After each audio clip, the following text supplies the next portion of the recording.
You're listening to Comic Reflections, episode 76. I'm your host, Nicholas Prom. I'm Jeff Barnhart. The sidekick who turns evil, then turns back good, and now you don't know what the devil is.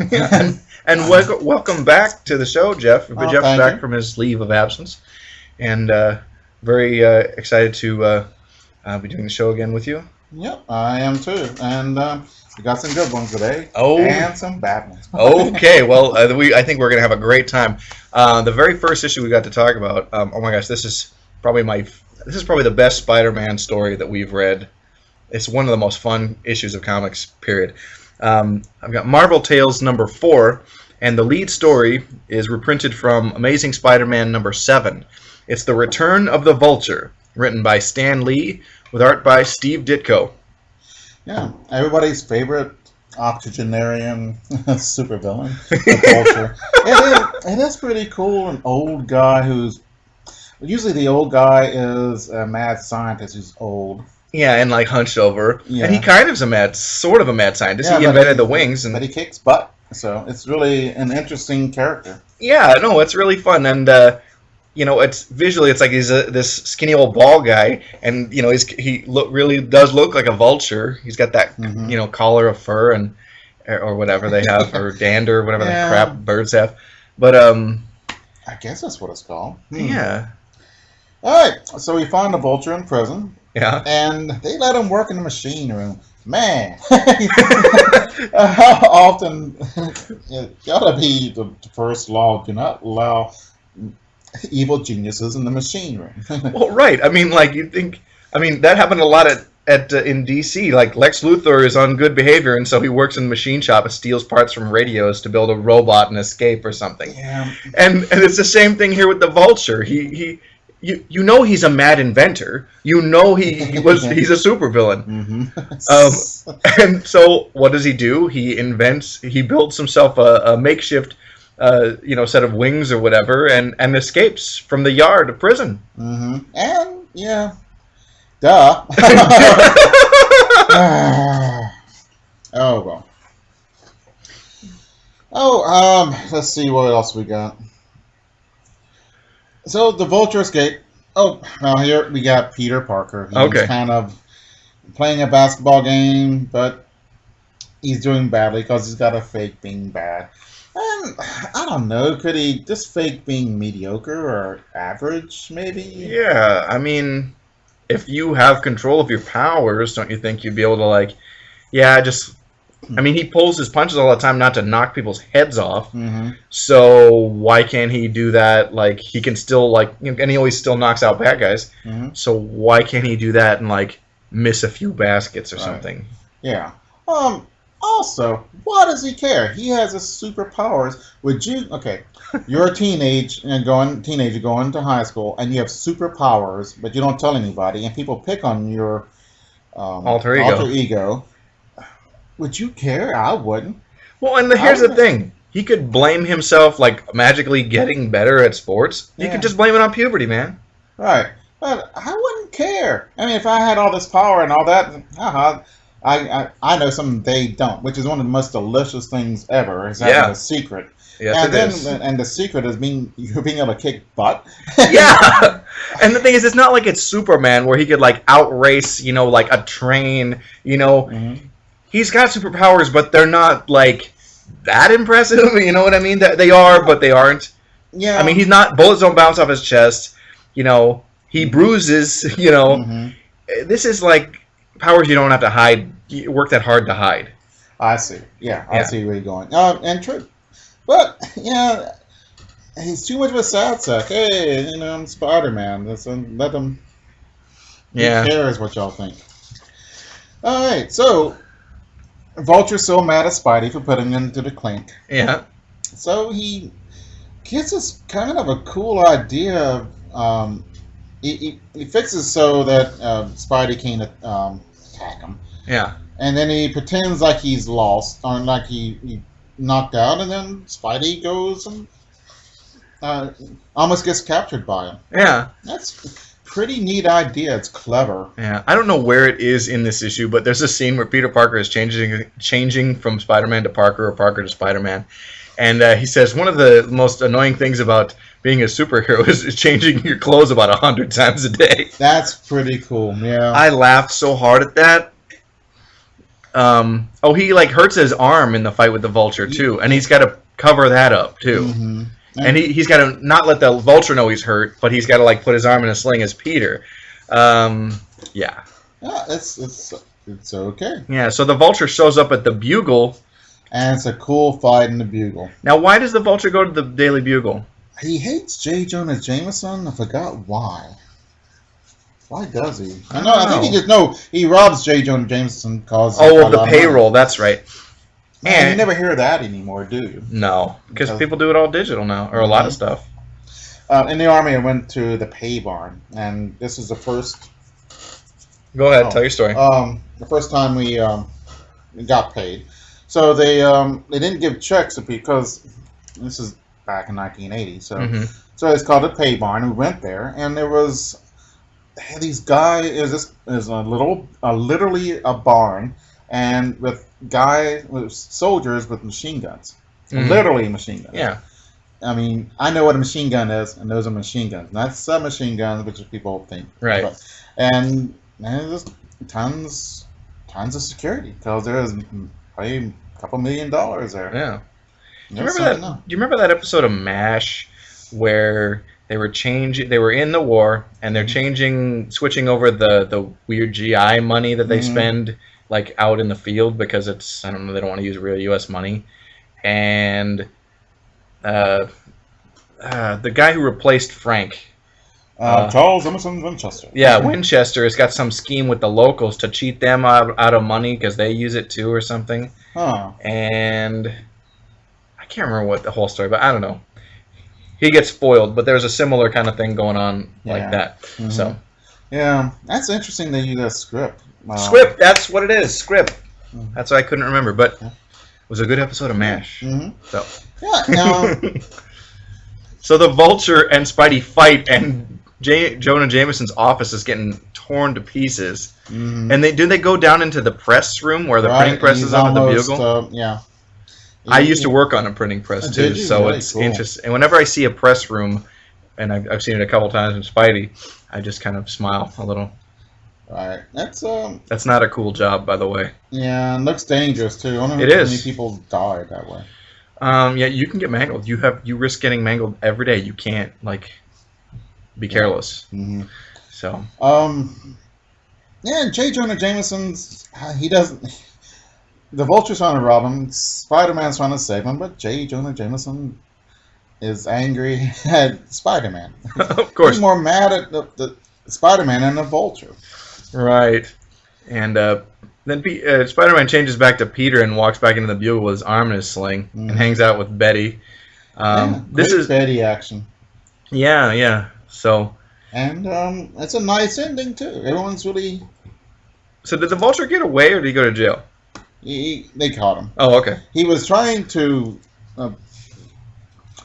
lift up Spider-Man and drop him or something, and and Spider-Man grabbed onto him, and then. Oh, there's a great, hilarious line in this. He's like, he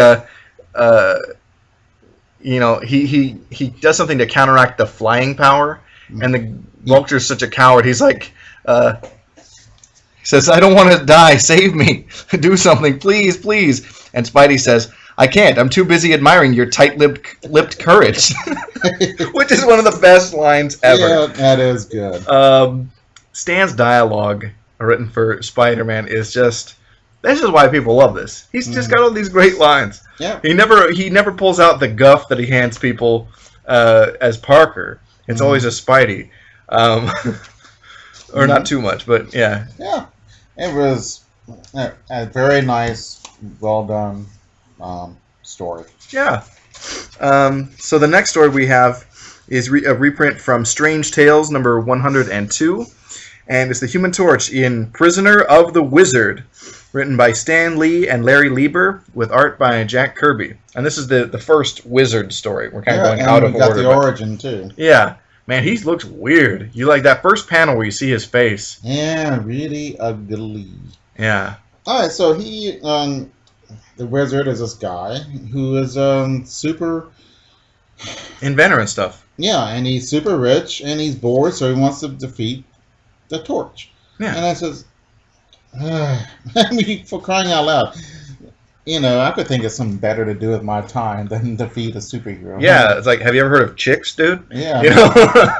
Yeah. You know, he's got this amazing house, and I'd be like, I'd just be like getting the jacuzzi going personally, but watch some TV, read a book. Yeah. What do you need? Right. He's got a restless mind, I guess. Mm-hmm. Or, one of those guys where it's never enough. And he wears a goatee, which means you're going to be evil. Yeah. Sooner or later. So. It's either bald or goatee. It's almost always. I have both. So watch out, buddy. Yeah, but not everybody. I mean, here's something. Here's two characters. Bearded, the chief from the Doom Patrol. Bearded. And Hercules. Yeah. And bald and a good guy, Professor X from the X-Men. But the exception proves the rule on that, I think. Yeah. And that's everyone, the counter examples is everybody else. Right. But so anyway, no bald chicks, though, are there? The only bald chick I think of is I think it's Moondragon or something. She was an Avenger for like 2 minutes. Oh. I think that's her name. Yeah. Anyway, so he sets a trap for okay. He the wizard. The wizard goes into the earth and he's got this cool digging device that he rides in. It's pretty sweet. You, Jack Kirby. Yes. And he sabotages so the torch will come down to save him, and he captures the torch. Yeah, he makes it look like he's in trouble, but really, it's a trap. So that's pretty clever. Yeah, and he's going to take a picture of him, and it hits him with water. A 3-dimensional picture, and then it turns out it just sprays water on him to put out the fire. Yeah, but leaves his face aflame. Yeah, that was kind of weird, but it's okay. Yeah. It's an interesting panel to see that. Mm-hmm. And he missed his face, apparently, with the water. Yeah, so he got these chemicals on him that's a fire retardant. Right. But the wizard has built a suit that can kind of mimic the torch's power, so he goes on a crime spree to frame the torch. So he can keep the loot, and the torch goes to jail. That's his plan. Yeah. He could probably... if you're a genius, you can probably figure out a way to use computers to steal it. As the Godfather said, one lawyer with a briefcase can steal more than 100 men with guns. It's true. And also, the wizard doesn't need the money. Mm-hmm. He's doing it because he can. Yeah. Which is interesting. Yeah. He sets prisoners free, which is a favorite thing of villains, I guess. Oh, sure. I guess it's a good distraction ploy. Mm-hmm. Cops off my tail because there's a big jailbreak. Yeah. He melts he melts a statue. Equestrian statue. Which is such a comic book cliche. Whenever someone bad has flaming powers, they melt statuary. I guess, what else would be cool to melt, though, Oh, I'm going to Philadelphia and melt the Liberty Bell. There's not much metal that's cool and... Well, and some random nondescript statue, it's perfect for a comic, so... Yeah, it's not going to be a Rodin or something you're going to miss or something. Guy on a horse. People thought it was important one day, but now nobody cares. Right. I do, but oh well. Well, I get you. Dude, I love history. Mm-hmm.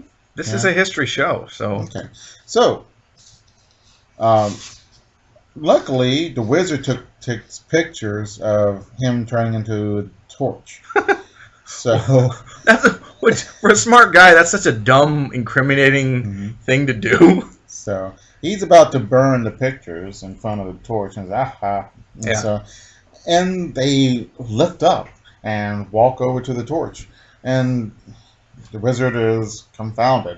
But I saw that coming. It's simple science. He created a heat draft or some crap and made it kind of fall away. No, he asked his sister to help. Oh, that's right. I forgot about that. Yeah. No, I like them when they're being brother and sister and cool, But the thing is, if you're trying to do a Human Torch solo story, but the Deus Ex Machina has to be one of the other members of the Fantastic Four bail him out. He comes across as super lame as a solo hero. Yeah, right. You're right. You're right. And we've said these stories are missing something. The rest of the Fantastic Four, Yeah. but even in one of those, it's so lame because it's such a cop-out ending. Yeah. It's still, I don't know, and this is a problem with comic books, is that you got to continue on, but why doesn't just kill the Torch? That's what, now I guess I'm kind of stupid, but I'll just kill them. Right. So, Don't tie somebody up or get it ready to submerge them in water and tell them your whole plan and leave while this death trap's going to go. That's like the stupidest thing, and people do it all the time. yeah, I understand why. Because you want the hero to be in trouble. You want the plot to be explained. Yeah.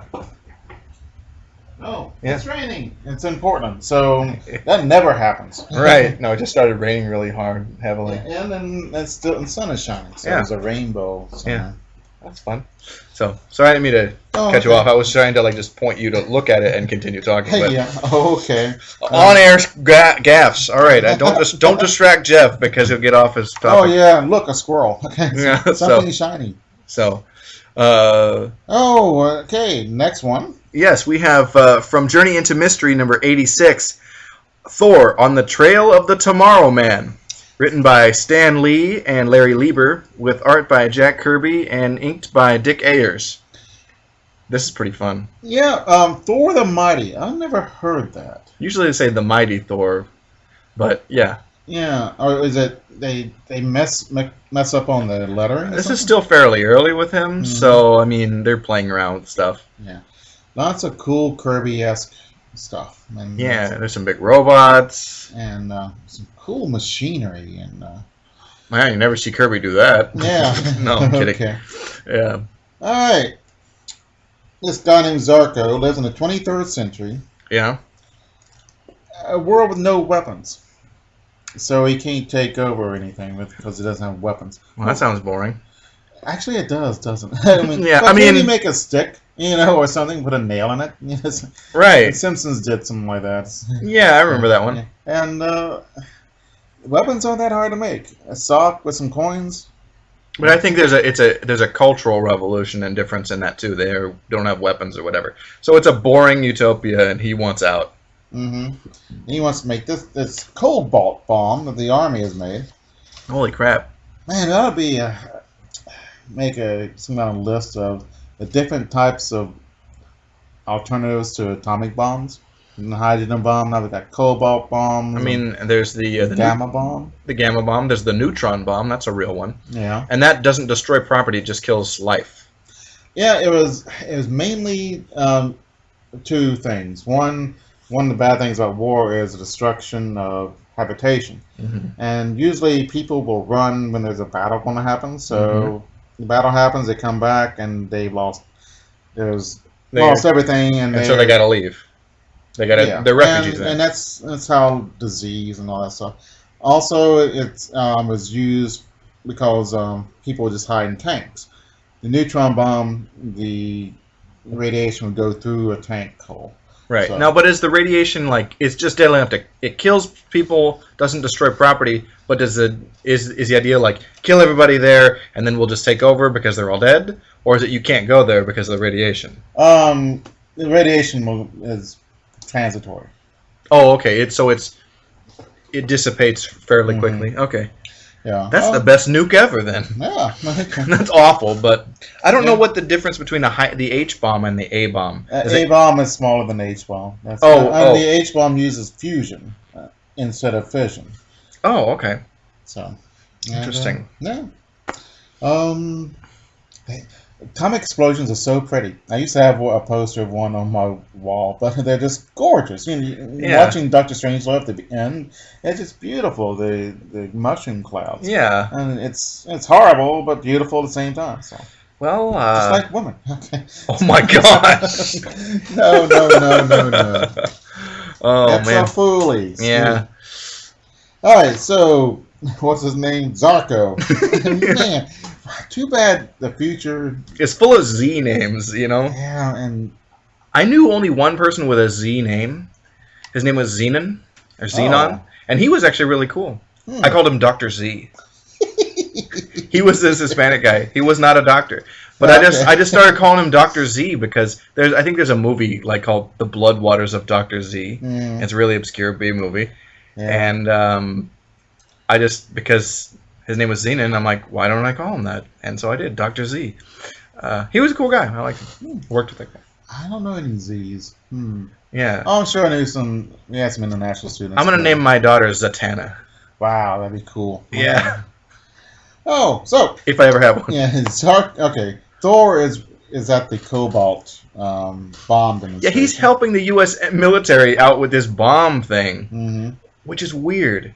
Well, you got a superhero, and you got to blow up this bomb and make sure it. They're making sure that the anti-missile works. Oh, right.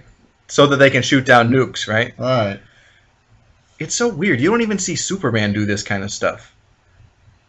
He helped. I think they blew. I'm sure they nuked him a couple of times. I don't know. Yeah. So I don't know. It's weird. So. The Tomorrow Man has a time machine. That's how he's been able to do all this. Did we mention really that? Cool. Yeah. So he goes back to the 1963 or so. Yeah. And steals the Cobalt bomb. Yeah. Oh. So Thor, let's see, how does he get back? Does Thor chase him through time, right? Yeah, Odin sends him through time. Which is awesome. And we see it's totally like Superman going through the time barrier. They're doing that kind of story. Yep. But it's awesome, so who cares? Yeah. It's not a battle story at all. No, it's cool. It's beautiful. And there's a beauty and ugliness to Kirby's stuff. You know? There really is. But it's because the way a lot of things look kind of rough, but there's so much. He conveys movement and action in a still image so incredibly. He's just awesome. So I just love the Kirby machinery. Just, I'm gonna stare at that forever. Yeah. All right. So we find. So Thor gets back and he tries to find the guy. So Zarko has made this world. He's a world dictator. And he catches Zarko and falls through this trap, which you would think a Norse god would have seen. This trap door of all things. Yeah, I mean, especially you would think he would be on guard for tricks all the time because Loki is the ultimate trickster. But maybe this is a little too simple a trick. I don't know. Yeah, yeah. And so Zarko takes over the whole world with one Cobalt bomb. And says, well, why don't they just let him use it, and then he doesn't have a bomb anymore? Yeah. I mean, I hate to have to choose somebody, but then he'd probably just call his bluff. So, you're going to use that bomb? One bomb's not going to destroy the whole world. Then if it does, and he has no... Why would you want the world then? There's nothing there. Yeah. That's a very good point. Yeah, so... Maybe it's not the greatest plan. No. But it works on these... or if he wanted to hold the world ransom, don't you think he would, duplicate it? Figure out a way to duplicate it and make more? If he had super science but no access to weapons, but he steals one, and he's a super scientist, he should be able to figure it out. But maybe he's, on a time... Wait, he's got all the time in the world because he has a time machine. Right. He could, couldn't he build a laboratory outside of the time stream or something? Or stop time or something? I don't know. So that he could make a bunch. Because I'm thinking, Thor. If Thor's chasing him immediately, maybe, he doesn't have time. Maybe, but he had enough time to make an army. Yeah.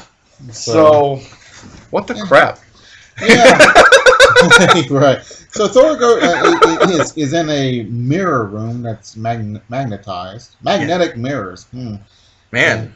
Mirror rooms are pretty cool. What did we see with the mirrors before? I don't know. I mean, the famous Bruce Lee. Enter the Dragon. But that's from Lady from Shanghai, which is original. And, halls of mirrors are a pretty frequent comic book trope. I mean, villains use them, especially It's in their contract. Yeah, especially crazy villains like the Joker or something. So I don't know. Yeah. Okay. So the Stalker's got tons of weapons, and he builds these 3 big robots who are going to attack him. Thor, yeah. Yeah.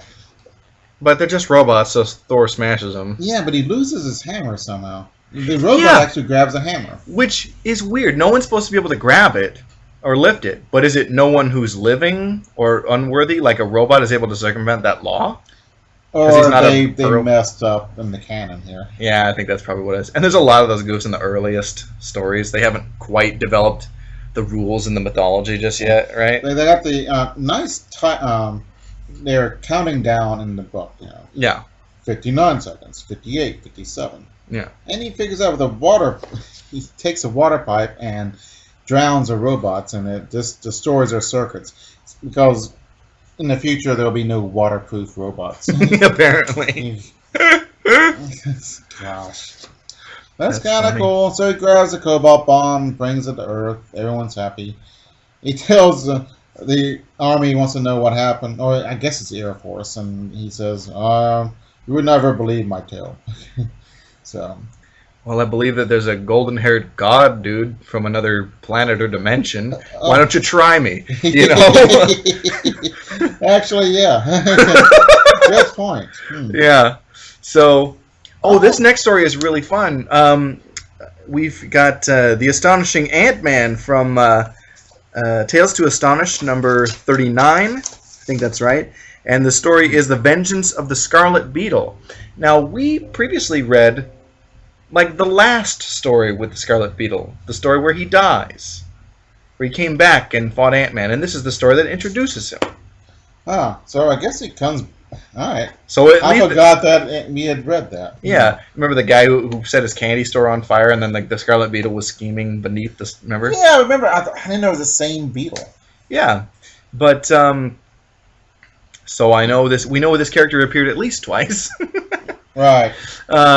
But yeah, and this story is written by Stan Lee and Larry Lieber, with art by Jack Kirby and Dick Ayers. Yeah. Oh, is Ant-Man really that astonishing? Well... He's the Aquaman of entomology. I don't know. Ooh, we're going to put that on a t-shirt. Yeah. Yeah. Who draws this? Oh, Jack Kirby. Yeah. So, yeah. I mean, look at that machine that Hank is operating that we have no idea what it does. Yeah, who cares? I would buy that. Just to have it in my house. All right. What does it do? I don't know. That's what I like. I want to see like just Kirby machinery. Like they have never done that in a movie. That would be so great. Yeah. And why not? You can do that on CGI for crying out loud. Yeah. Just use his old stuff. I mean, look at Kirby drawings and like build that. You know. Yeah. What does it do? It cracks walnuts, and it's huge. You know, so. Okay, so there's something going on in Bugville. Ant-Man finds out that his Scarlet Beetle was hit by radiation, became intelligent. Now, Scarlet Beetle is going to take over the world by controlling all the insects, except for like. There's some bugs he can't. Right. I can't what it was. Is it ants or... Yeah, ants, I guess. Because that's Ant-Man's thing. So he gets Ant-Man's... cybernetic helmet. He steals it from him. Steals that, and he steals the... the shrinking and growing compound or whatever. The embiggening compound. Embiggening. That's a good thing that you coined there. No. It's embiggening? Oh, okay. Yeah. It's embiggening word. Embiggening is perfectly cromulent. Cromulent. And the old Simpsons, they're just wonderful. Yeah. Oh, so the bugs are creating havoc. And Ant-Man he can't change size, he doesn't have his helmet, he's in trouble. Yeah, and he's in this little ditch thing, and the ants come and save him. Hurrah! So the ants, he gets the ants and they bring honey and they stop the beetles. The beetles are the and some kind of flies too, or I think I see like locusts and stuff. yeah, But yeah, all kinds of insects mm-hmm. are around. Man, Scarlet Beetle looks cool. He does. Who's using the DDT in this? Is it Ant-Man? Yeah. He uses, Hurrah! which is a terrible poison. It was overused, but if you use it can be used safely, and because they got. But it kills everything, and it stays in the food chain. You could. Yeah, but if you use it like they used to use it around, I mean, one way to use it instead of spraying it everywhere is to make a circle around your house, and it'll kill the insects. And sure. And millions of people die of malaria every year, and DDT is cheap. You could eat it by the spoonful, wouldn't kill you, but it hurts other. Yeah, like it makes birds' eggshells like too thin, and the babies die. Something like that. Yeah, something like that. Yeah, but I mean, too much of anything is a poison. All right. You can drink too much water and too much milk. I mean, everything is poisonous to some degree if you take too much of it. Right. And it should have been done safer, but thanks to Dow Chemical. Yeah. Or one of those companies. Yeah, whoever did. So 3M, one of those. So what is he? I forgot what he does. Oh, he brings Scarlet Beetle into a toy store, and he takes a lance from a toy knight, yeah, and punctures one of the flask, the embiggening or the ensmallment vial, yeah, and it's shrinking back down. Yeah. But isn't the lance is going to be plastic, isn't it? Or lead? Is that going to pierce anything? I don't know. Oh, I know. The answer is no. Okay. But it is funny to see Ant-Man riding around in a toy car. Isn't that? Yeah, that was fun. Yeah. Not a... Is it the greatest story in the world? No. But boy, it sure does look cool with all these bugs and stuff. It's like it's one of those great things for Kirby to draw. Look at all these giant insects he's drawing. Mm-hmm. Yeah. Big ants with their big mandibles. Mm-hmm. I don't know. I enjoy Ant-Man. I know you just kind of laugh at these stories. I don't hate them. It's just I don't know. He's the guy that gets small. Is he really like a cool superhero? Or is he stupid? It's going to be interesting to see the movie. Yeah. How they're going to do that. Yeah. It's going to be so tongue-in-cheek. It's going to be stupid. I don't know. We'll see, Or maybe it'll be gold, Maybe it'll be like Iron Man, like, oh, man, that's fun. Yeah, it depends on who they get. Yeah, I can't. Paul Rudd's going to be Ant-Man. What's he done? He's done some mostly comedies, but he's done some serious things, too. I can't. He's in Anchorman. He's the guy who's like Sex Panther. 70% of the time, it works every time. Ooh, that guy. Okay. I did not like that. Okay, well. I saw Oz the Great and Powerful, which was okay, but the lead guy. Oh yeah. Franco. Yeah, James Franco. He didn't have the gravitas. George Clooney would have done a better job. He was living. Yeah, I have not seen the movie, but yeah, it's okay. But I know Franco, and I remember The Wizard of Oz. And I'm like, no, who would be like the young guy to play that character? And I'm like, it doesn't have to be that young because The Wizard of Oz was kind of the dude with. But you don't know. Frank was in his 40s or 50s. Yeah, but you don't know how long he had been in Oz. Who cares? It doesn't matter. Well, if you're doing a movie about him going to Oz, it does matter. I haven't seen it. You have to be younger. You can't be older. But I would think not James Franco. I'm like, did you just get him because you think he's like a hot actor or something? Yeah. Like he didn't do too bad a job, but he couldn't hold it. Well, I don't see him as having like a big range. He's good in certain things, but there's only like a couple things that he does. Yeah. Mm-hmm. He doesn't do like 3 dimensions. He's like, I'm mad at Peter or Spider-Man killed my father, or he's a stoner guy on Freaks and Geeks. That's all I know him from, really. Like he works as that. So anyway, yeah. Mila Kunis is an okay evil witch of the West. Is she in it? I haven't seen the movie, so okay, but she's no. For crying out loud. The lady, I know who you're talking about. Yeah, who's great.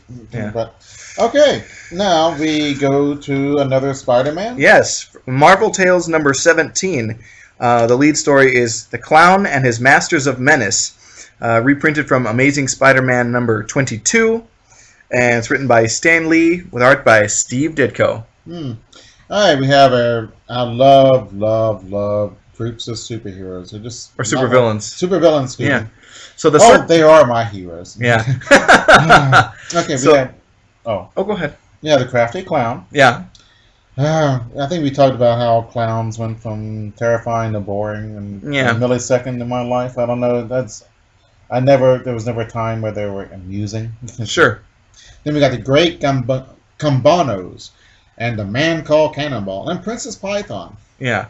So it's a circus of crime, and of course the Ringmaster is in the story as well. Oh, I forgot about him, but he's not going to be in here long. Yeah. It says the splash page. Yeah.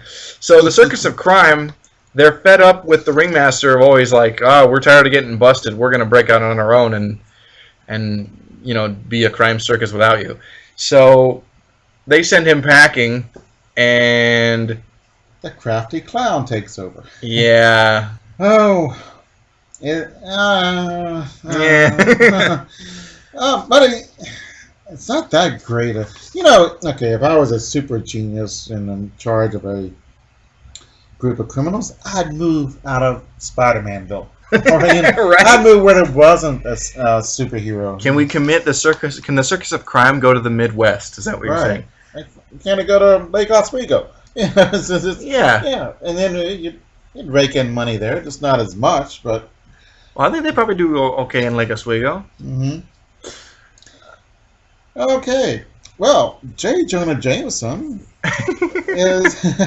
Oh, I like saying his name. What does J stand for? Jonah, is it? No, J. Jonah. I think it's John Jonah Jameson, I think. I don't know. I think. Jerk. Pretty much jerkwad Jonah Jameson. Yeah. But he has this art collection. Mm-hmm. And it's all modern, crappy art. And you like pictures of like a foot with a sock with a hole in it. It's not good. Yeah, and well, who knows? I don't know. But he's so blustery and like so proud of it. Like, look at me, I'm, whatever, this great guy because I've got this art collection. But it's garbage. It's junk. Well, no, it's not. Okay. Everyone in the art world says it's good, and the art world says something's good, then it's good because it's a negative image of soup cans.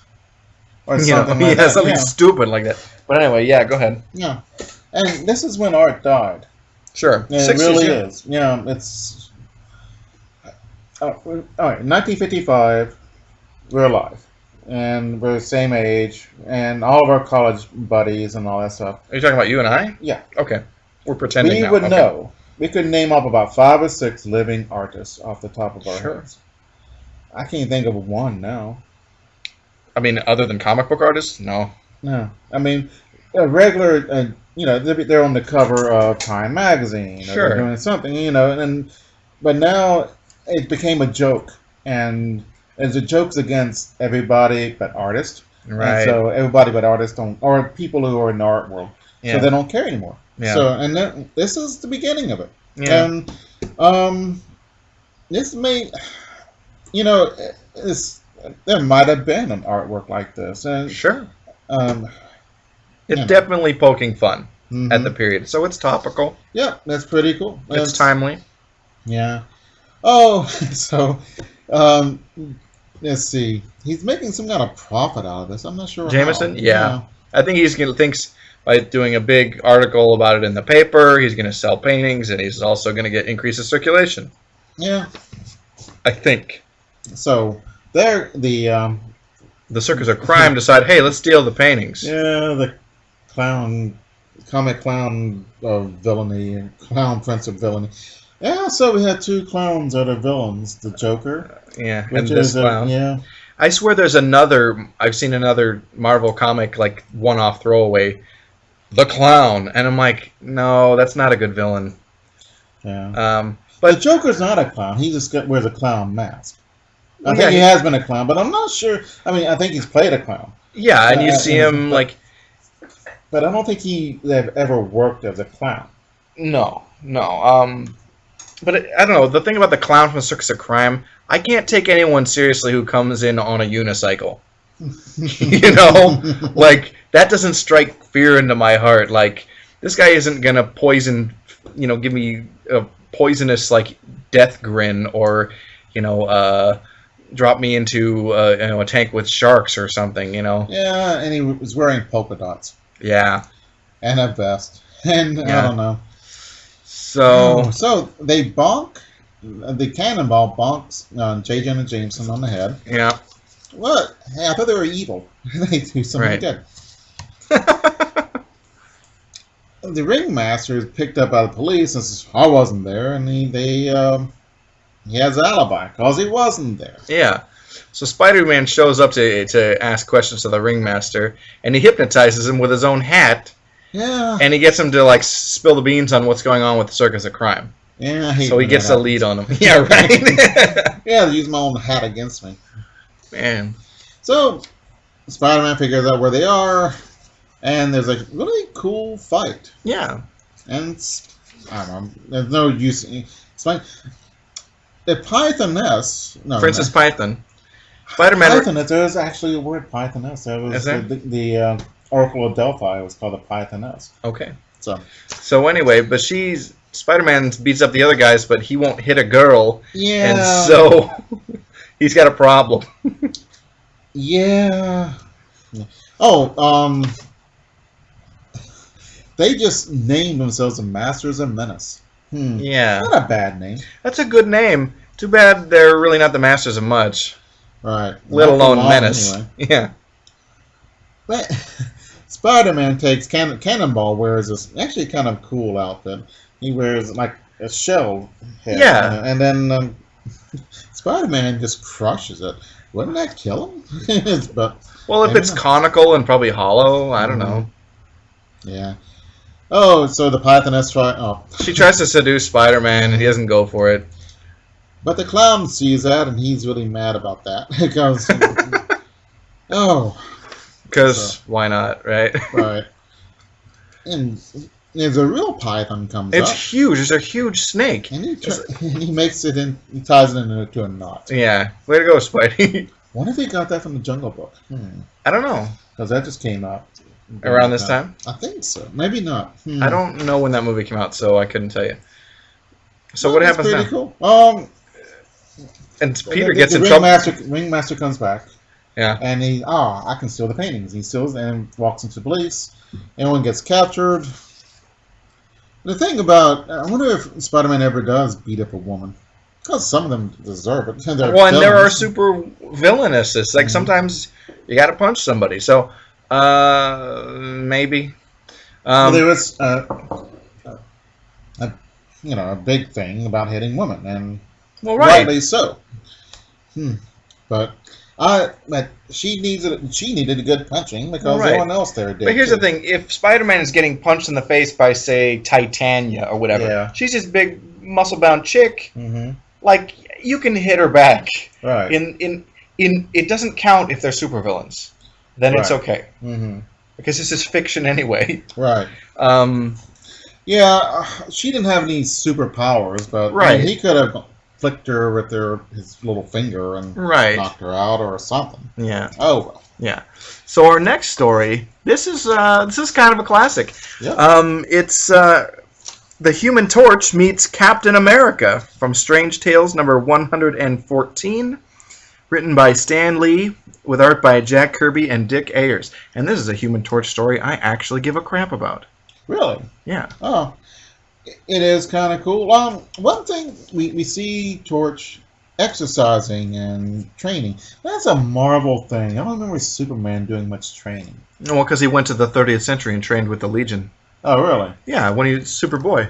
Oh, okay. So when he debuted as Superman, he knew how to do everything groovy. Yeah. And that's why he'd already been in a team, so he was a natural, like, de facto leader for the Justice League. Yeah. I mean, this is all a retcon, obviously, but it works really well. Yeah, but the X-Men, every story seems to start in their training room. Or something. Yeah, in the danger room. Yeah, I'm trying to think. I don't really think of training. Usually, it's like Green Arrow. He trained himself to be like the Master Archer. In the past. Yeah. Oh, I don't. she trained me 30 years ago. Yeah, I don't really see a lot of training montages in DC Comics. But then again, DC has all these, like, let's have fan clubs or huge collections of souvenirs from all our past cases. Marvel doesn't do that. Yeah, I don't know. I think it's endearing of Batman to have a really big penny and a dinosaur. Right. But I remember reading a story about the Jimmy Olsen fan club. And what a sad sack fan club that is. No, I am the president. But here's the thing, though. Jimmy Olsen fan club. Jimmy Olsen, Superman's pal, and then there's kids who are like, man, Jimmy Olsen's neat. They think the cub reporter's so awesome. And so he shows them all of his Superman souvenirs, and they kind of like go on like, I read this story where they lost a souvenir they gave him, and they had to try and figure out how to like replace it. Oh. It was pretty funny. Yeah, they are. But the thing is, you can hang out with Jimmy Olsen. You can't hang out with with the Superman. Yeah, not unless you're in the Justice League. Yeah, and I don't know. Yeah, but I'm a big Jimmy Olsen fan, so there was a Jimmy Olsen fan club, and I'd wear a bow tie. Yeah, and Jimmy Olsen fans look awful lot like Archie Andrews fans. Oh yeah, Jimmy Olsen and Archie Andrews separated from birth. Ooh. I like Archie's girlfriends better. Yeah. Well, Lucy Lane's a pretty nice girl. Man, no. But not compared to Betty and Veronica. They're far more boomy. Yes, they are. So Archie Comics give you more boom. So the guy who started them drew porno and stuff like that. So really? Yeah, he drew for what, like Tijuana Bibles? No, for Playboy. Oh, I think I know what you're talking about. Yeah. Okay. Yeah.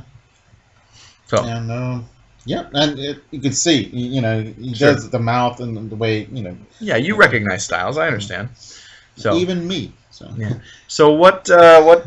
Hey, Torch goes to finds out that Captain America has come back and he's at a car show. Of course. Yeah. There's nothing suspicious about that. At all. Yeah, it's just totally inexplicable. And people are like, hey, where's Captain America been all these years? Yeah. That's your triumphant return at a car show? Right.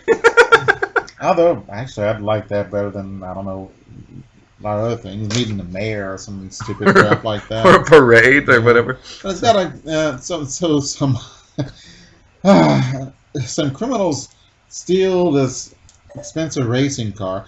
Good thing there are no other racing cars at that car show, so they couldn't catch them, right? Right. Hey, I want to pause for just a moment, take a quick break. And we're back from our break. So yes, the Human Torch goes to this car show, and the Captain America is there, and people start stealing cars. Is that it? Yeah. Oh. And then Captain America shows up. Yeah, he just bursts into action and stops these thieves. Doesn't the Human Torch melt the roadway to stop the car? Which is kind of cool, but couldn't he just blow up the tires? The heat? Yeah, or just... And they don't have to repave then? Of course, it would be sending those people to their deaths and probably damage the car that is being stolen. But then now it's in asphalt. Yeah. Melted asphalt, and that's hard. Man, like you don't want to drive a car when they just paved the road, so... Well, right. It's not like the car wasn't insured. If he'd have wrecked the car and stopped the guys, whatever, it goes to the machine shop. Yeah, well, the thing is, it's cool. Yeah. You're right. And so Captain America, what's happening? Oh, he saves the day, and he's mad at the Torch, and they don't like each other. Yeah. And the Torch is kind of bummed because he remembers reading comic books of Captain America and I thought he was the greatest. Mm-hmm. And he's getting really mad. And now he's sitting with his girlfriend talking about it. With Dory Evans. Yeah. And she's kind of cute. I like that little scarf she got on. Yeah. The thing about Dory is nothing phases her about, oh yeah, I'm a boyfriend's a superhero, man. You never spend enough time with me. That's like her whole thing. And Flash gets jealous and turns flames on. You said the Flash. Oh, Human Torch. Torch. Yeah. Jealous of Captain America? Yeah. Yeah. Well, his girlfriends. A girl could go out with the go for him. He doesn't burst into flame at a drop of a hat. And the torch bursts into flame at the drop and of a melts the linoleum in Dory's mom's kitchen and yeah. stuff. Oh, big deal. Yeah. So the torch goes after Captain America, and they fight. And Captain America springs some bad guys from prison. What's going on? Yeah. Oh, so they steal a Ferrari. They got a Ferrari. Cool. Yeah. Doesn't look like one. I don't know. It may look like one back then. I don't know. Sure. I don't know what they look like then. Sure. It's kind of weird looking, so it must be. Yeah. So, but the torch catches up with Captain America and these bad guys and fights them. And yeah, it's a big fight. And Torch figures out, hey, it's not really. Oh, he goes into. He's stealing this rocket from the army. Yeah. And Torch fixes that. And, yeah. And they fight and fight. And Captain America smacks the torch with a mop. That great. Works. Jeez. But here's the thing. They frequently show like bullets melting before they hit him, like to fire at him, and you throw a mop at him. Why wouldn't the water evaporate before it touched him? And the mop catch on fire. Yeah. Or maybe he was weak, or maybe... Yeah, because his flame, the intensity, varies, like over... Cause he's been fighting throughout this whole issue, so maybe it's on a low ebb. So that's a good point. Maybe. But he has enough ebb to yeah. to make a fire jail. And he takes off the hat of... the mask of Captain America, and that's the acrobat. Who was me either, but he was, I guess, an old foe of the Torches. It wasn't the real Captain America at all. But this whole story was meant to be a tryout to see, like, do people want Captain America to come back for real? Yeah. And apparently so. Yeah, and then they brought him back famously in the Avengers, and it was awesome sauce. Yeah. All right, we have a wonderful Thor. Oh my gosh, yes, this is terrific. This is called Giants Walk the Earth, from Journey into Mystery, number 104, and it's written by Stan Lee, with art by Jack Kirby, inked by Chick Stone, and this is an epic. They even say so on the splash panel, I think.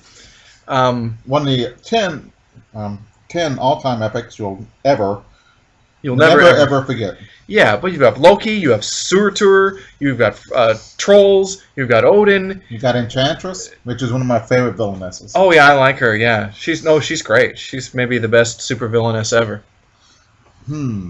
I know she's not Terra of Jurs, but yeah, you love that character from Mighty Samson. I don't know why. Maybe it's the boots. I don't know. The Go-Go Boots, yeah. She is a fun character. But what's happening? Let's talk about it. Oh, we get the Executioner, too, in here. Briefly, Scourge. Yeah. So, yeah. Okay, Loki has this bad plan, and it fails. And then, so... He goes and visits more of the Enchantress. And then I guess he thinks of a new plan. Yeah. And then he goes, talks to Odin. And Odin's worried about Thor's girlfriend. Jane Foster, yeah. Yeah. And... Thor... Oh, no, excuse me. Loki. I get it right one time. It's all right. I almost ran out of Norse gods. There's a few more. He gives a plan to Odin. Like, Odin, you're supposed to be this all-powerful, all-wise, and you listen to Loki. I wouldn't ask Loki the time of day. For crying out loud. Right. He even looks evil doing that. I mean, that's one thing. Loki looks too evil. If he looked... I don't know. In the movies, he's kind of handsome in a Weasley type of manner. Yeah. And the chicks really dig that guy. Yeah, it is interesting. Yeah, it's weird. I mean, like I said, I've said before on the show, I never would have thought that he would have been good in a movie. That character. I'm like, no. That would just not translate well. Yeah. But then that guy is amazeballs, and he's like the best part of those movies. Yeah, and it's... So I'm loath to say, oh, the Ant-Man movie's going to suck, or, oh, this is going to be bad, because it can be good. I didn't think a movie made from a Walt Disney ride would be good, but the first Pirates of the Caribbean was It's fairly entertaining. Okay, I haven't seen those movies at all. I had like Uh, zero interest in them. Watch the first one. Do not watch the sequels. Okay. Same thing with the Matrix. Man, I did.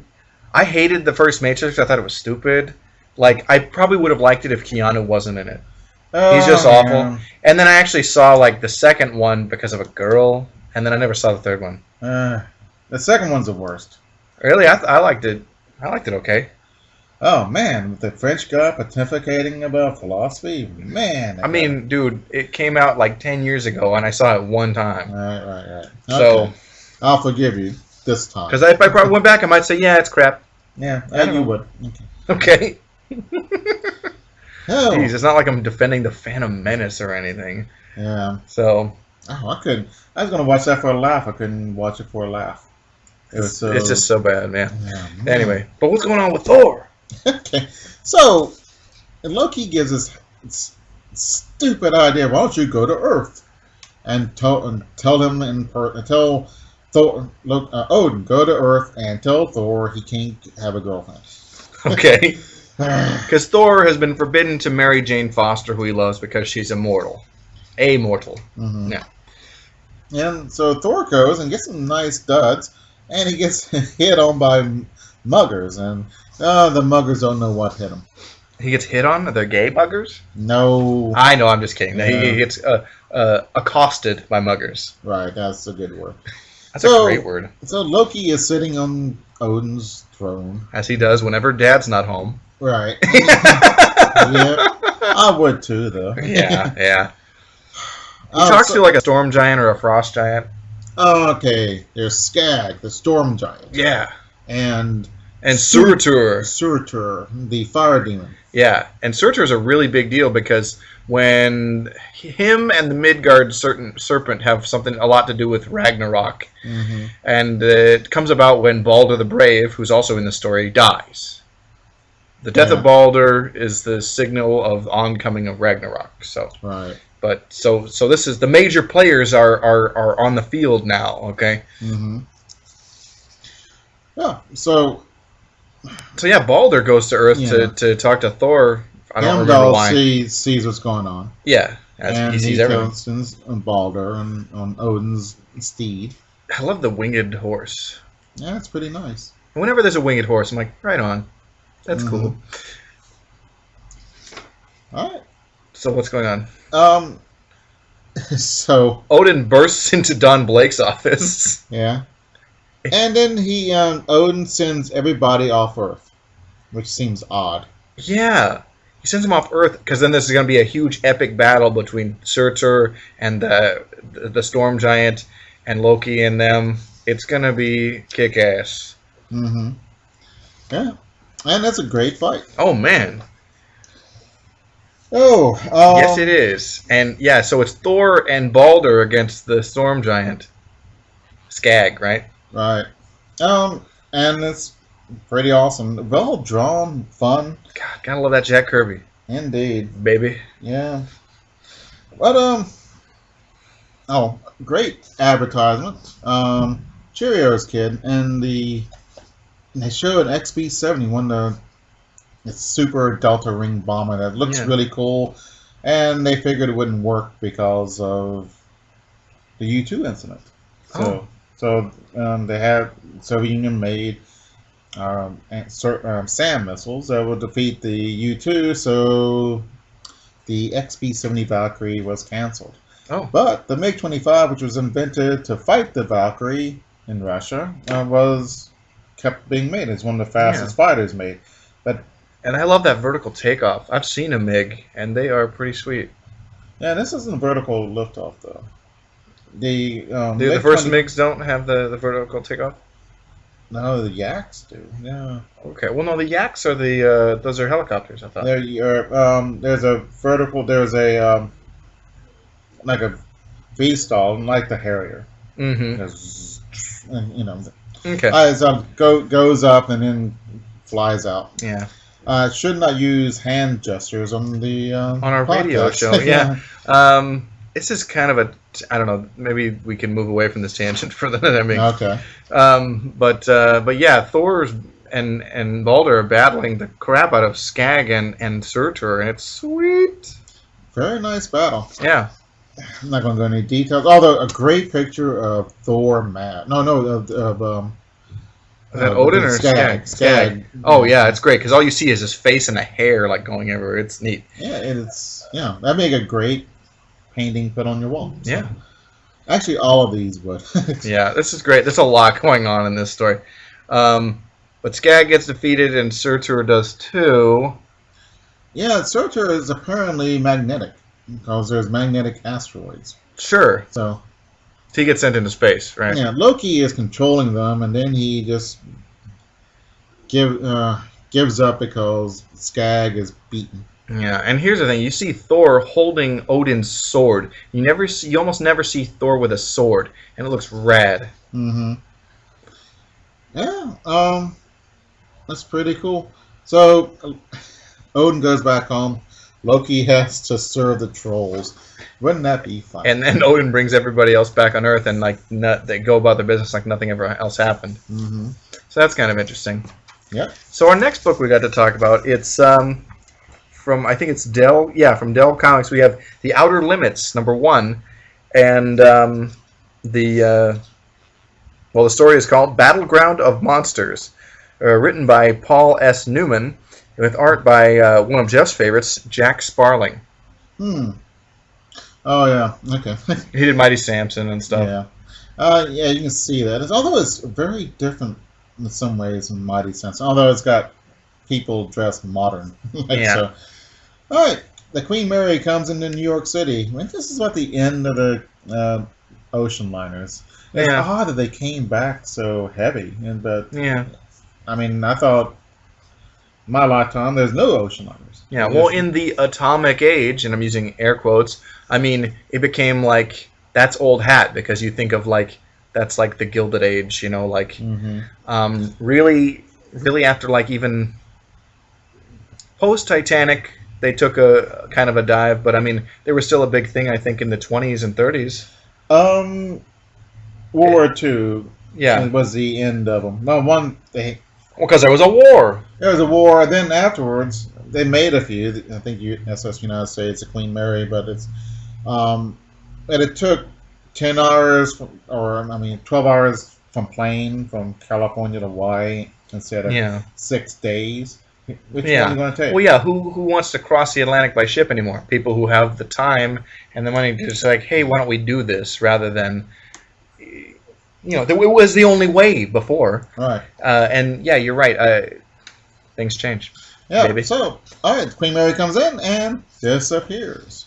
What's going on? So yeah, I don't think this is adapting an episode of the Outer Limits television show. I don't think it is. No. It's just using the name. Right. And it's a goofy story. Yeah. So and Dell, I mean, they also did Twilight Zone comics too, not adapting stories. That might be better. I think, because things that are, when one media is adapted to another, there's always like something's really missing. It can be done well. I just can't think of the time it has been. Yeah, well, okay. Find the exception to prove the rule, right? But this is okay. All right, so JFK is here. Not really, though, but a guy who looks like President Kennedy.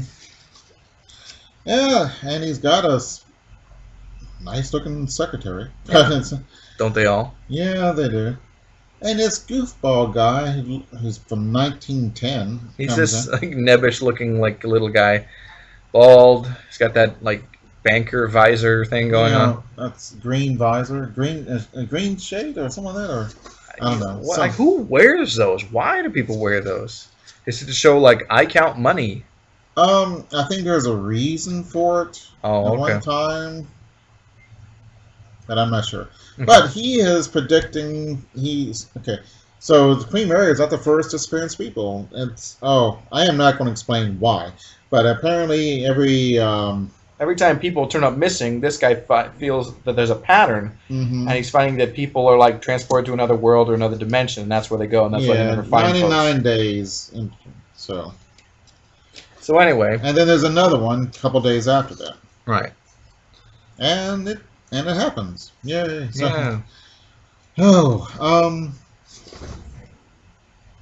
Yeah. so the scientists think that's so they invent a this other scientist comes in and says, "Hey, he looks like Adlai Stevenson," Yeah, he does. Very good. and the old guy looks like Harry Truman. So Oh, I almost okay. said Harry Morgan. Oh, that'd be great. Yeah, Man, this is our MASH heavy episode then. right. Here, Mark, that's Colonel Potter, right? Yeah, Yeah. Okay. and the oldest young man ever. So he was old looking in 1938 or something. He was in some Okay. good movie, but So good you can't remember. That's okay. yeah, I'm not going to be funny. Let's focus on this. All right, so they try to bring the disappeared back, and here comes these aliens. Yeah. They are a goofball. I like the look of these aliens. They look like tall beetle people. They look like owls. Yeah. There's a wild NPC called Owl Bears, and it kind of looks like them. Oh, okay. I don't. Yeah, I know. But some of you in podcast land might. Oh, okay. Yeah, I'm just like I don't get the reference. Yeah. But that's in World of Warcraft. Mm-hmm. Oh, okay. So they can't defeat them. So the armies comes and they can't defeat them. Some pretty cool footage of a fight. Yeah, it seems very like 50s, science fiction invasion type of movies. Mm-hmm. But then they found out these aliens are actually good. They didn't want to hurt anybody. Right, because here comes the evil aliens. Right. They look kind of cool. Yeah. And they're we don't really get like a full look at the bad guy aliens. They're like shadowy. They look like. Reminds me of the black hole. Oh, yeah. Evil monster, the evil robot. Mm-hmm. Yeah, that's totally what they look like. Oh no, and they destroy the United Nations.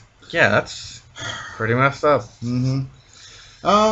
Well, they defeat them somehow, and I got a bunch of this stuff. No one's going to be picking up this issue based on hearing this show, but that's okay. Yeah, the two alien races, they fight each other, and then they destroy each other, and they go back home, basically. This is where they really look like. He really looks like Harry Truman. The last page of the story, there's a big splash of like, yay, everything's okay now, and they rebuilt the UN, but yeah. So everyone who is missing ever has come back. So yay! And that would be a novel unto itself to write. Yeah, you could write a book like War and Remembrance about like that kind of book about that. But yeah, but it's all in a day for Outer Limits. Yeah. So the next book we got to talk about, I'm kind of jazzed about. Oh yeah. It's Stalker #2, and the story is called Darkling Death at World's End, written by Paul Levitz. But here's the clincher, folks: art by Steve Ditko and Wally Wood. Which is a match made in Awesomeville. It's interesting that those two, it didn't get more popular. Yeah, I mean, well, it's DC in the 70s, so like a lot of new books just like came and went rather quickly, unfortunately. This has only ran 4 issues, so. But I like to look at this. I mean, I think Woody and Ditko are an interesting team. You can see some pages or panels are like, oh, that's... I know who was the penciler and who was the inker on that one. They kind of switched because, Wally Wood would draw these beautiful babes and ink stuff really well. I was going to say that. Were you? Yeah. Well, Woody draws these beautiful babes, and then Ditko women usually look kind of witchy and bitchy. Oh, Frequently. They kind of got that scrunched face and like, I'm mad at you, man. Yeah. Like, they make that face so much throughout Ditko. They're Peter Parker, remember? Yeah. Or in Doctor Strange. Yeah, but no, they're going to be witchy there. So. But yeah, I don't know. That's just how Ditko draws women a lot of the time. But this is great. I enjoy this. So this guy Stalker, he like sold his soul because he didn't think he was going to need. He's for like power or whatever. Because he didn't think he would need it. A great fighter. Well, yeah, and he didn't think he would need his soul after he was dead. So like whatever. But basically, he's like a walking. He's like a almost like a ghoul or something because he doesn't have a soul now, and so now he's like, oh crap. He's wandering, immortal but without emotion and stuff, and so he's on a quest to try and get his soul back or something. Yeah. And he's fighting evil and monsters and stuff all the way throughout this magical past or whatever. Let's see, he's going to this temple. Yeah. To Girth's kingdom? Sure. Okay. Dagarth, maybe? I don't know. DeGrath. I'm not looking at it. G-G-R-T-H. Pronounce it like you will. Yeah. As you will. Oh, so these bad guys are capturing scantily clad, beautiful women. Darn them.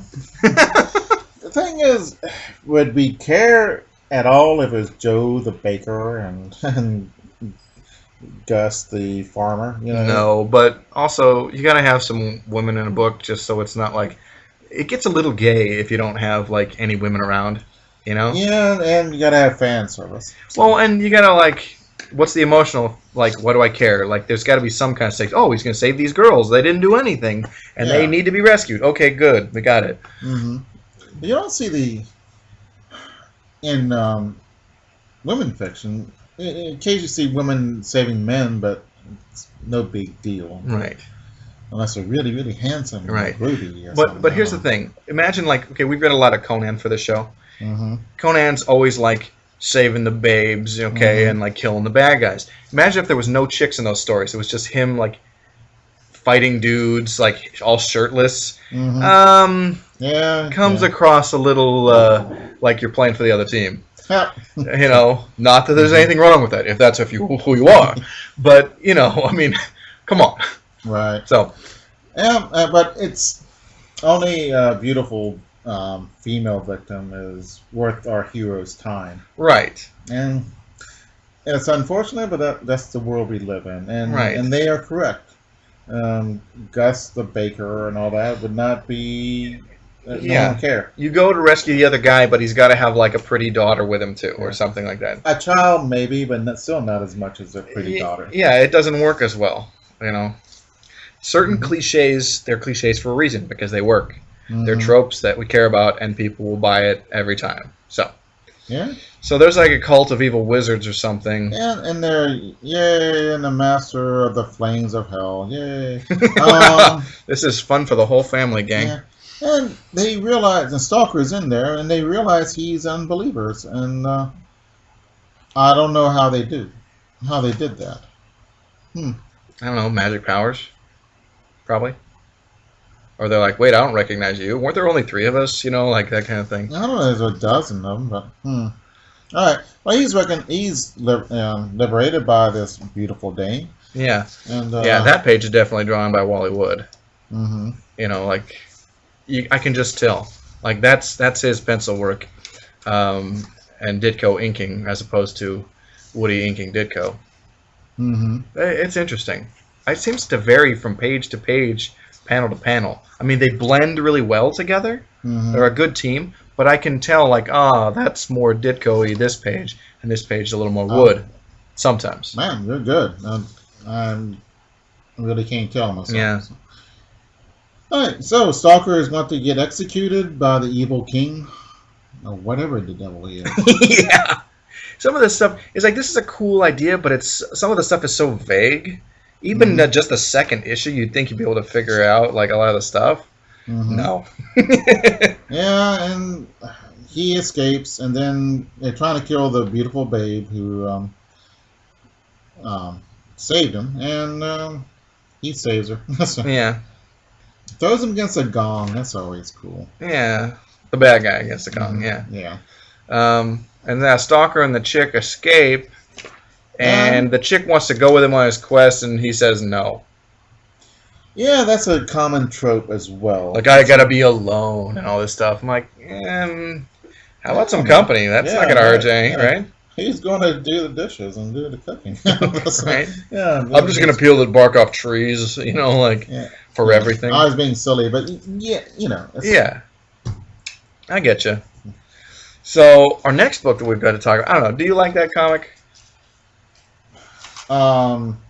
It was okay. I love the art, but the story, it's so... Yeah, I didn't care. Yeah. And the guy's damned to hell, and he's trying to get his soul back, and blah, blah, blah. So. Yeah. Like, I can see why it didn't last, even though the art is terrific. Yeah, the next book we've got to talk about is Star-Spangled War Stories, number 160. And the lead story is called Blood is the Code, written by Bob Haney, with art by Joe Kubert, and it's the Unknown Soldier. Mm-hmm. But normally we see the Unknown Soldier, he's all bandaged, and you don't see his face. We see his face in this. No, we are not seeing his face. He's wearing a mask over his bandages, right? Right. But you don't see that until the very end. Or maybe not over his bandages, but he can change his face. Oh, okay. Because, yeah, he's every man and he's nobody. He's playing this cryptographer. Yeah. And he makes himself get captured by the Japanese. This is kind of based in truth. The Americans broke the Japanese code. Mm-hmm. The Japanese didn't know about it. And there's lots of reasons why, but one thing is pride, and all the Americans are too stupid to break this wonderful code of ours, and they gave a lot of secrets away. Mm-hmm. The thing about, you got Yamamoto, who was a great admiral. He thought up Pearl Harbor and a few other battles. Mm-hmm. So they knew he was going to fly somewhere, and there was a question, and in real life, should we do this? Because it may may tell the Japanese we've got their code. Sure. And they decided to go with it anyway, but they didn't like doing it. And it's kind of one of the few times we go after a general or an admiral personally. We're not going after his fleet, we're going after him, and we're going to shoot it down. Right. And this happened. But they want to make sure, in the comic book, they want to make sure the Japanese think their code is unbroken. So they send out the Unknown Soldier as a cryptographer, gets captured and gets tortured. And by this is the Bridge of the River Kwai area. Yeah. And that's a cool movie, by the way. Yeah. I watched this great documentary about the building of the Bridge of the River Kwai. It was awesome. Yeah, I'd like to see that. I have it on VHS if you're going to VCR. I'll find it for you. Never mind. Oh, okay. Great art by Joe Kubert throughout this. Yeah, it is. I mean, he is the king of war comics. Everybody looks gaunt and angry, and yeah,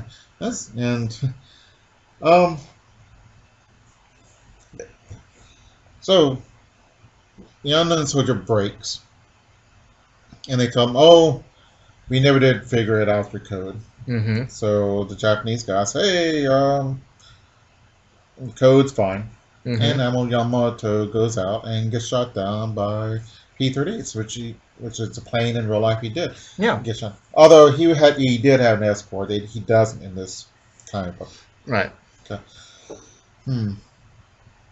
But not bad. Yeah. The Japanese guy finds out he was tricked. The Unknown Soldier escapes from his prison, and the Japanese guy commits seppuku. Yeah. Correct. Not bad, pretty cool. Yeah.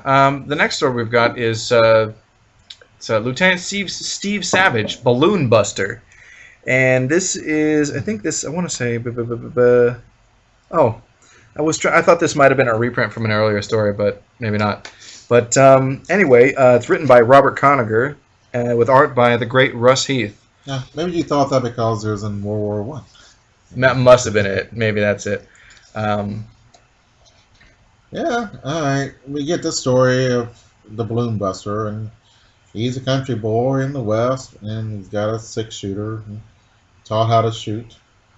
And I don't know, some guys laughed at his pa who just died, and he beats the crap out of him. Yeah. Joins the Army Air Corps. Yeah. One of his really annoying things that happens throughout the story is, when he's training by his father, he's to teach himself to think, I'm the gun, I'm the gun. And then whenever he starts using guns, he says, I'm the gun, I'm the gun. Including when he's in a SOP with Camel with 2 machine guns. I'm the gun. Yeah. So, which I hate that, and it kind of ruins this whole thing for me. Mm-hmm. Yeah. But anyway. There's a cool how sad. How sad for the Flash versus this skateboard and skate girl. Colossal Kate. Huh. I'm not familiar with her. Yeah. Yeah. That's probably a good reason why. Yeah. So what's going on with the balloon buster though? All right, you're supposed to bust balloons. They were observation balloons filled with hydrogen, and they're heavily guarded, so it's hard to. Apparently, it was hard to destroy them. Yeah, because they have escorts. They got fighter planes flying around with them. So he's ordered not to go after the balloons, but he does anyway, and bust some balloons. And he's about to get reamed out by his boss, and the general comes by and says, "Good job. Here's a medal." Yeah, because he took down all these enemy planes during this fight, and he became an ace. Mm-hmm. But one of his comrades was killed because he disobeyed orders. So he's kind of like. Well, yeah, and they were knocked down, and he puts two guys on his wing and flies around them. I don't think the planes could really support that. maybe for a short distance. I don't know. But it's a comic book, and whatever. But one of the guys didn't make it, and so he got in trouble for that. But he also became an ace, and I don't know. Yeah, it was okay. Yeah. The next story we've got, I think it's a short one. It's called Combat Cool. And don't know who wrote it, but terrific art by John Severin. Yeah, he's good. Oh yeah, he did a lot of stuff at actually worked at EC and DC and Marvel, mainly doing like war or fantasy stuff, not superheroes. But we got this book has the kings of war comics. You got John Severin and Russ Heath and Joe Kubert. Yeah, and stories written by Bob Conagher. That's it, baby. Yeah, John Severin knows how to draw war material, except he gets a machine gun wrong. But yeah, oh well. But his style is so. His anatomy and his stuff, like the facial features on people are really, they look like real folks. Yeah, it's just excellent. That's well done. Yeah, yeah. Really cool. Really, I don't know. It's really well drawn. I mean, I look at this. He's like the Wally Wood of war comics. Mm-hmm. Yeah, he's done some Sergeant Nick Fury and Howling Commandos. Too. Yes, he did do some Sergeant Fury. You're right. Hey, they're really and hopefully we'll be looking at some of those. Oh, we may. So here's another story. It's called Medal of Honor about Edward Michael, and it's written and illustrated by Norman Maurer. And this is a true war story. What's happened with this guy? Oh, he. Oh, you didn't actually talk about the story of Combat Cool. Oh, the guy he's in the desert and he's hot and when he's fighting he gets cool, so he wants to keep fighting and yeah. Yeah, there wasn't a lot to it. Yeah, he hides under the Jeep and all that stuff and fights guys. So anyway, what happens with this? Oh. He's in a B-17 and he gets shot down, but he flies his guys back to England. And I mean it's really impressive and because it's real and he gets shot up a lot. Yeah. And is he flying a PBY? No, it's a B-17. No, not a B-17. Yeah, it's B-17. Oh, okay. Oh, those planes could take a lot of damage. Yeah. Is the B-17? That's the Flying Fortress, right? Right. Right. Okay. But the B-24 did most of the fighting, though. Right. Okay. So, our next book, and this is really cool, we've got Steel, the Indestructible Man, #1. And this book only ran, I think, 4 or 5 issues. And it's kind of a cool, Steel was a kind of retconned, they created him in the 70s as a Golden Age hero. So World War II hero. Mm-hmm. And then they got worked into the All-Star Squadron and Justice Society stuff they would do in the late 70s.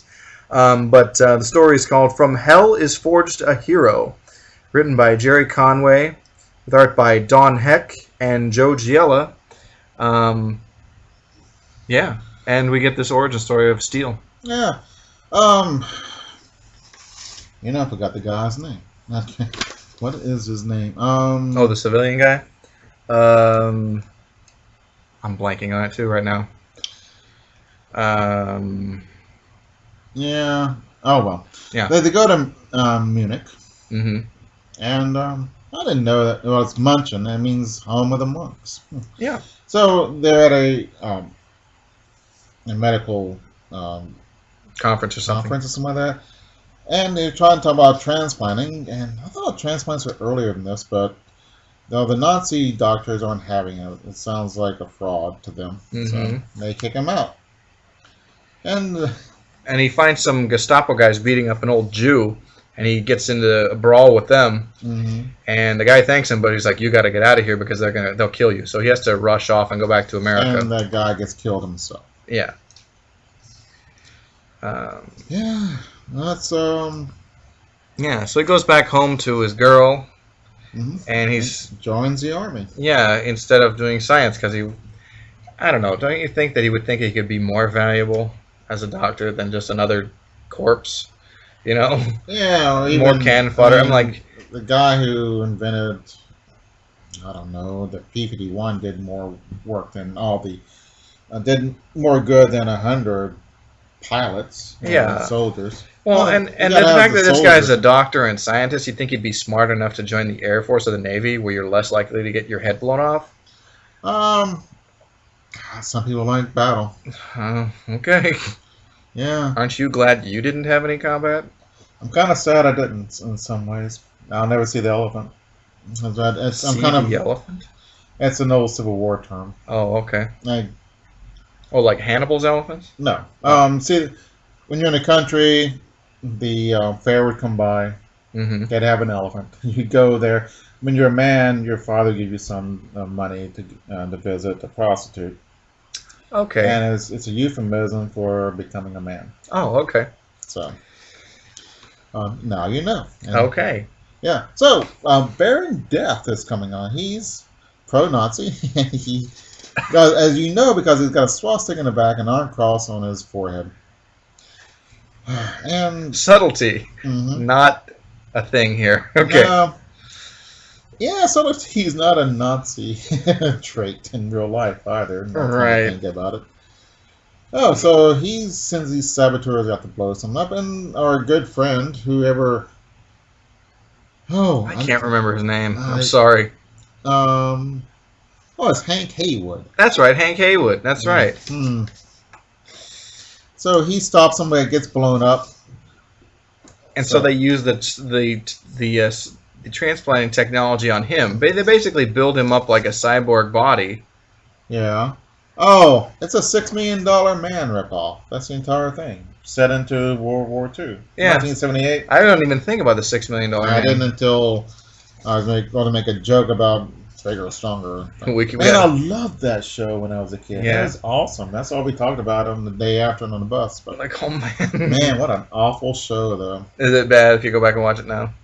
You know I haven't, but I'm sure it is. So you just like you don't want to do it? Oh, you know how? I mean, unless I buy, Right. And I'm not going to go searching out for this. So. I mean, I think I could probably, if it's on DVD, I could probably stream it on the internet. Yeah, that's... With the power. Yeah, so he gets a steel body. Yeah. And he becomes steel. And he comes up with a cool costume for himself. It's pretty sweet, actually. Yeah. Got his redheaded girlfriend's really ticked off at him for going out and fighting. Yeah. And so... Yeah. Does he find some bad guys to fight in this issue? Yeah, he does. Yeah, I don't...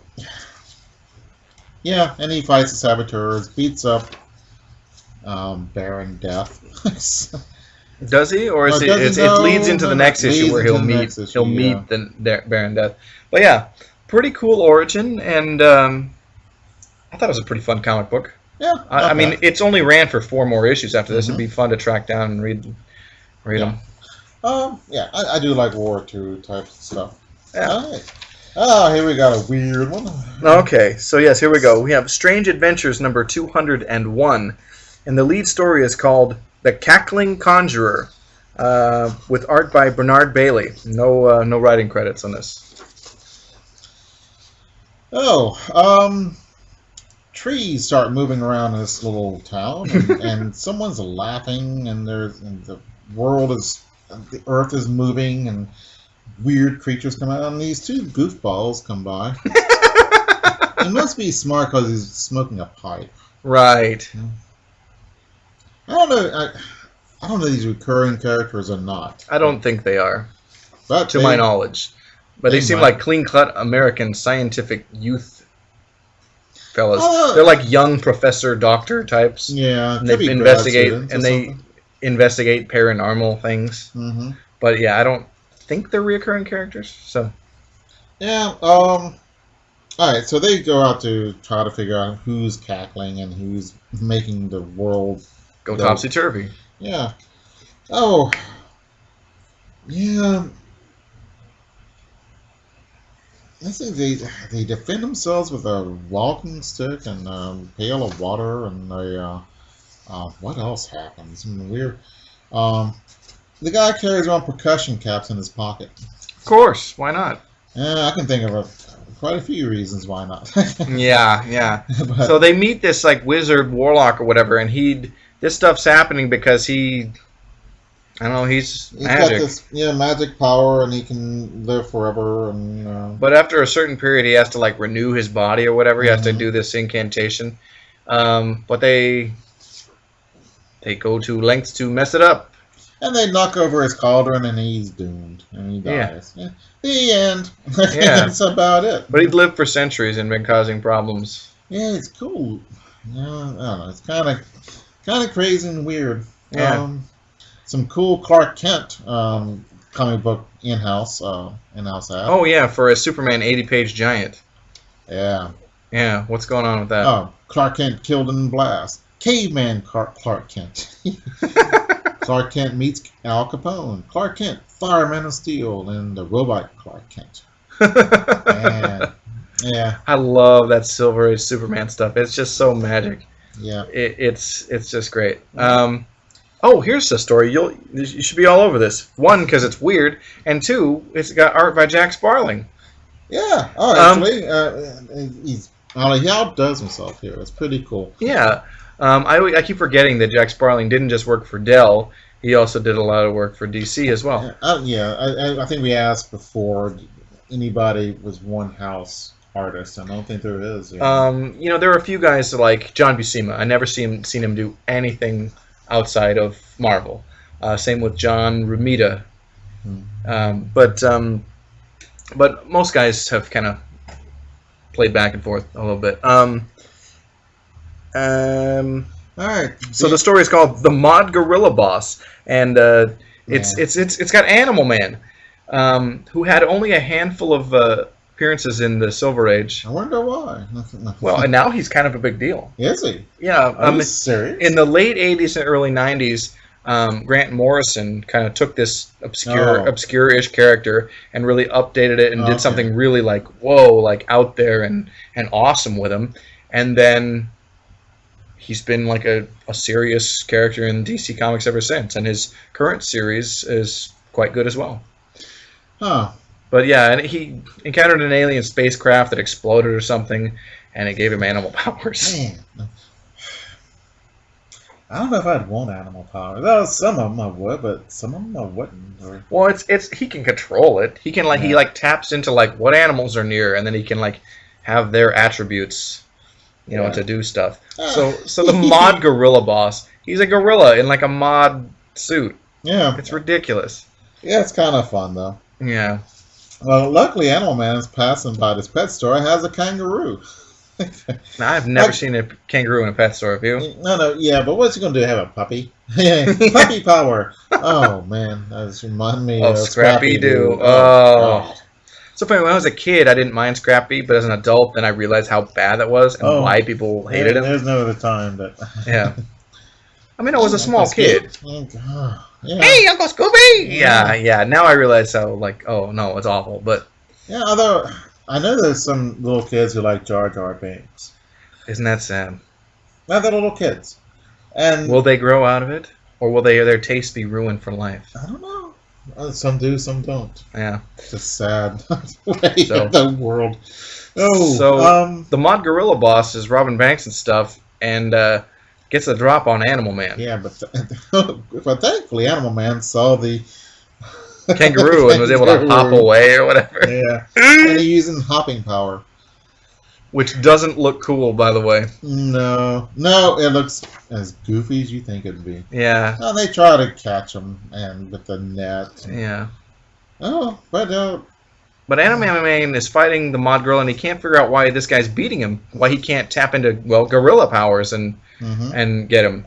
We found out the guy is artificially creating a gorilla serum to give himself powers temporarily. Yeah. But luckily, Animal Man sees a bull, so he uses bull power. Yeah, ole! Yeah. And goes through a wall or something. It's pretty great. Yeah, they make this. It's awful. It's great in its awfulness. Oh man, there's this big blown up elephant, and he deflates it in a car, keeps them, which traps the bad guys. I almost called him Gorilla Grodd, but no. Right, Gorilla Mod. Yeah. Ooh, Well, yeah. Ooh, yeah. But Animal Man beats him finally by because the Mod Gorilla is gonna escape on a boat on the river or something, and Animal Man gets an eel and electrocutes him a little bit. I forgot about that. Yeah. Oh. So he wins, and the gorilla guy turns back into a human. And he kind of looks better as a gorilla. Yeah. Oh, look. It's a comedy of terrors. Scooter. Yeah, Scooter.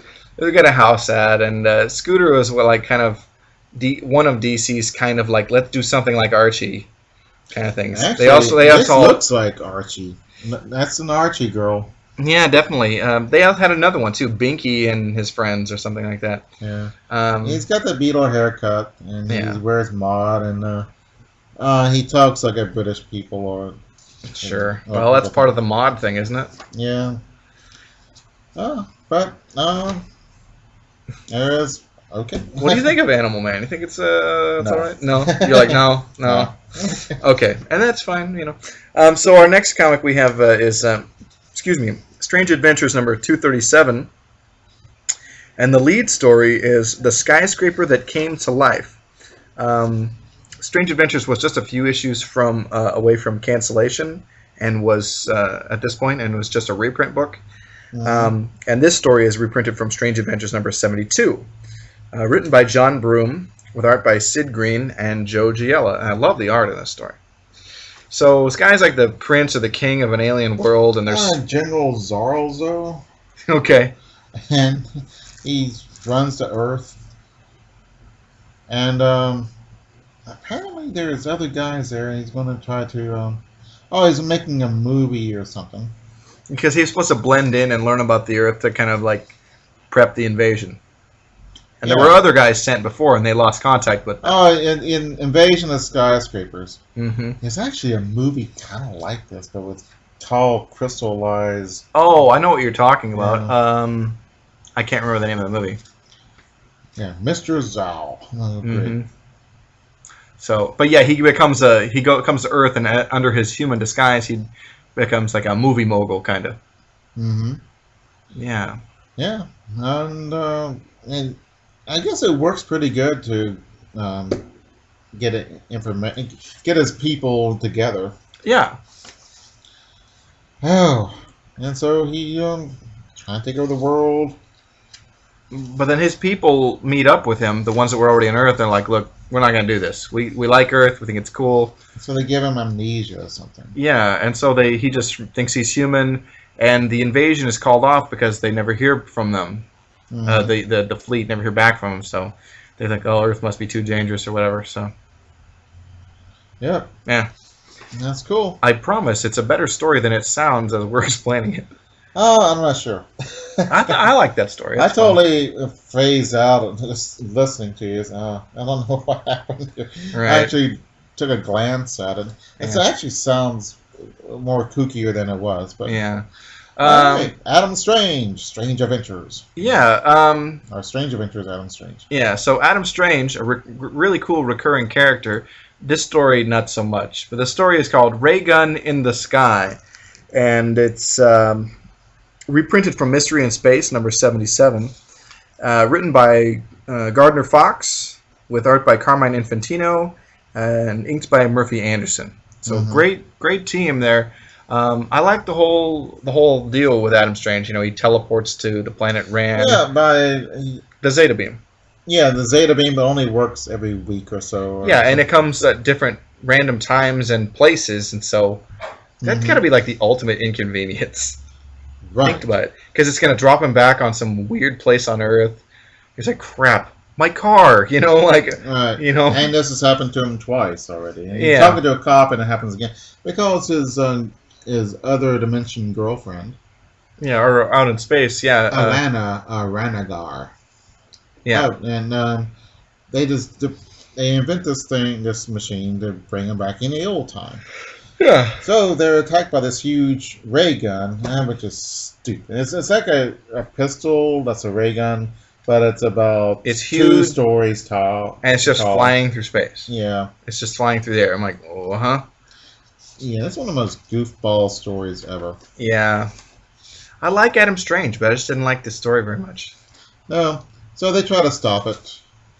And, well, all of a sudden, the laser starts blowing up mountains and all this stuff. So they get this pail of acid and pour it on, and it doesn't work. Yeah. I mean, there's got to be a better container than a bucket. Right. And a huge bucket. I do want to mention, for listeners who may have never know anything about Adam Strange, he's kind of a Flash Gordon, Buck Rogers kind of hero. He's got, the jetpack and the ray gun, that kind of deal. And he is cool. Yeah. So our listeners who thought it might be a bookkeeper or something. Well, right. You don't know. Right. I've heard of Adam Strange before. I think I've seen him some other places. He's guested in like Justice League and different stuff. I mean, he's definitely like in the DC universe. It's not one of those like characters that they have on the fringe or whatever. Mm-hmm. So yeah. Okay. So he tried to do it. Get this stupid laser pistol. Yeah. And they figure out, what does he need? What do they need a front sight for? So he figures out how to, take the front sight off by rubbing it and with heat and with their hands makes it warm and blow cold air on it, which is stupid. Yeah, it is. That is not going to work unless you're dealing with something like ice or something. Not going to work with metal. I mean, it's the future. You should be able to think of something better than that. Well, it isn't the future. He's on another planet. Well, yeah, it's a futurist society. Okay. But yeah, it sucks. And the flat-topped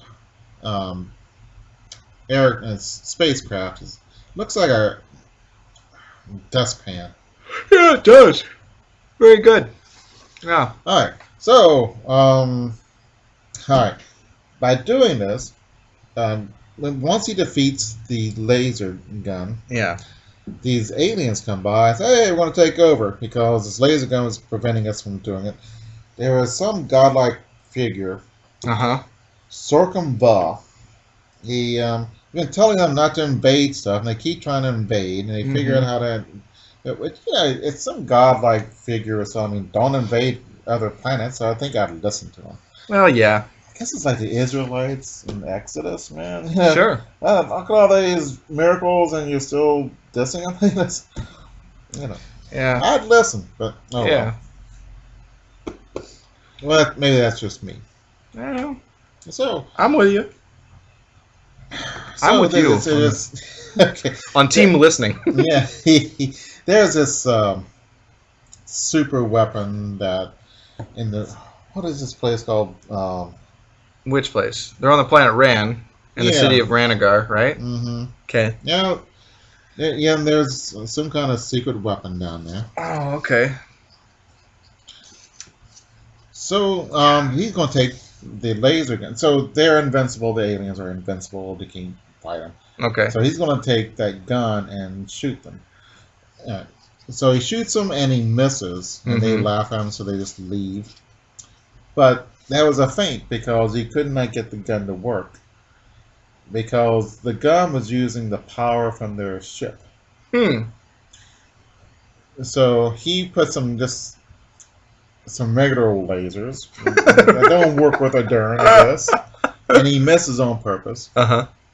So then he gets the power, so they blast. So he's able to blast the crap out of the. The problem with that. Now, there's a lot of problems with it. It's a complicated story. Yeah, and it goes on way too long. Yeah, and we never hear from Sorkin Buh hardly at all, explaining what's going to happen next, and there's this. Oh well. Yeah, it's a stinker. I gotta say. So the next story, and our last for today, is The Case of the Counterfeit Humans, reprinted from Mystery in Space number 7, written by Gardner Fox with art by John Giunta. And I remember liking this, but I don't remember it in great detail. Okay. These two guys, one Jim Boom and the other one's the captain. Okay. Jim Boom goes exploring, and then he meets these aliens, and he turn into him. So there's about 8 of them. They want to get off the planet. That's right. Yeah. So they just follow him back, and so they think the captain's going to have to take them all, and because there's no way to tell, because they know all of his. They look exactly like it. They know everything about him. They know have all his memories. Yeah, they've duplicated him perfectly. So, so the captain doesn't know what to do.